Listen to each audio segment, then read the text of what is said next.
So after the breakout session, after you give them about 5 minutes to talk about the situations, um, I normally just read each one out loud and hear what they came up with, and then add any um, insight that I think they didn't cover. And then the last portion of the training is just going over our policies. So I talk about confidentiality and how our families really trust us, and anything that you learn or hear, we ask remains confidential. We don't give a need, sorry, we only give a need to know disclosure. So we won't necessarily tell you the diagnosis of your student, but we will let you know anything you need to know to carry out your lessons.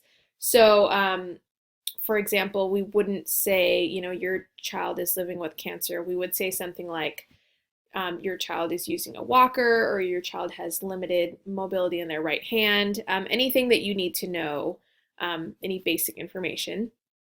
And although we don't tell you that information, our families do often kind of learn to trust you, and they may disclose that information. So we just ask that you're very sensitive about it. Health and safety, it's important things to keep in mind. Things like don't ever expose yourself to any bodily fluids. If a child hurts themselves, let a parent or guardian attend to it. Cancel if you're under the weather. Our students are immune compromised, so catching a basic flu is a lot worse for them. Always wash hands before and after. Try and wear closed-toed shoes, and then also sanitize materials before and after use. And then some more general policies. If you are doing a in-home lesson, make sure to confirm presence of a guardian or supervisor. If you'd like to see your student outside of lesson times, just let Coach Art know beforehand. We have had a lot of volunteers who have really went above and beyond and asked, to take their students on a field trip. An example is one volunteer who was doing cooking lessons with her student. She noticed that he was really excelling and really passionate about cooking, and wanted to show him like a culinary school and the kitchen of a real restaurant. And so she planned those trips, and they went on that field trip. So definitely feel free to do something outside of the standard in-home lesson. Just let us know beforehand. Don't ever drive your students in your car. That's a liability issue. And then don't hold lessons behind a closed door. The service standard is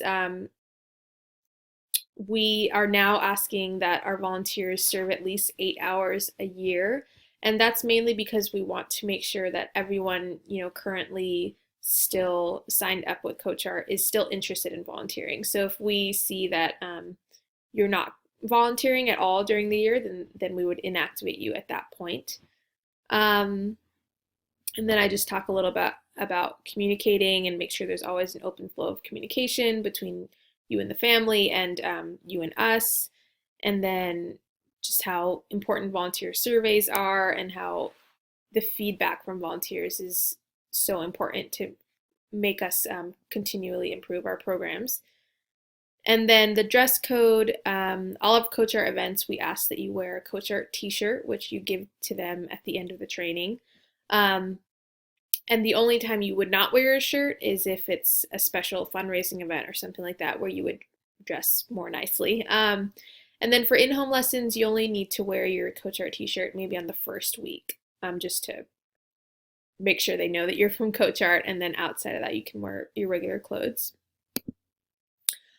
So at this point, I wrap up the training, and I kind of summarize how we talked about, all the different volunteer opportunities and the reasons behind our programs.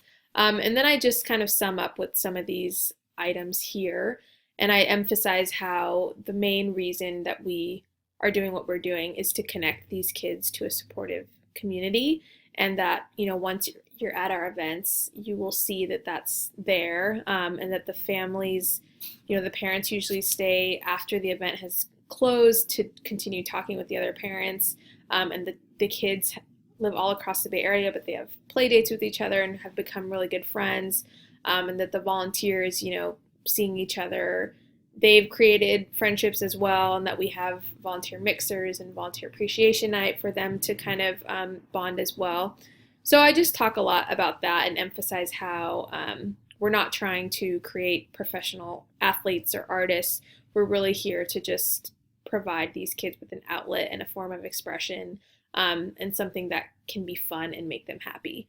And so, and the last thing is I go over next steps.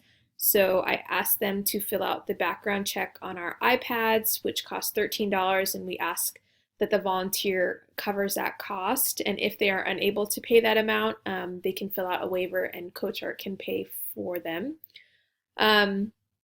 If they don't want to fill out the background check at the training, you can let them know that you'll provide them with a link on the next day in an email to complete the background check, and then also to remind them to sign the release forms on the clipboard.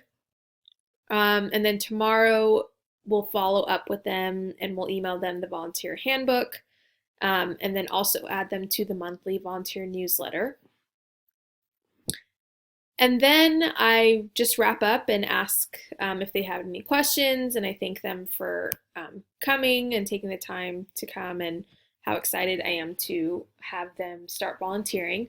And then we do a final group activity where they pair up with a person sitting next to them, and we do a blind contouring activity. And so you just have everyone has a blank sheet of paper and a pen.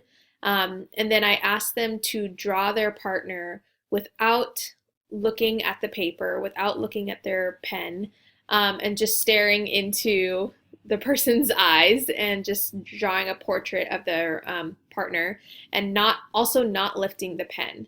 So you're looking at your partner, you can't look down and you can't lift your pen. So it's a connected drawing. And then as they're drawing, there's usually a lot of laughter because it's nerve-wracking and just kind of awkward but fun. And so as they're kind of giggling, I talk about how this activity really reflects the Coach Art volunteer experience, and how it's really about the journey, not the destination, and how, yeah, that's pretty much it.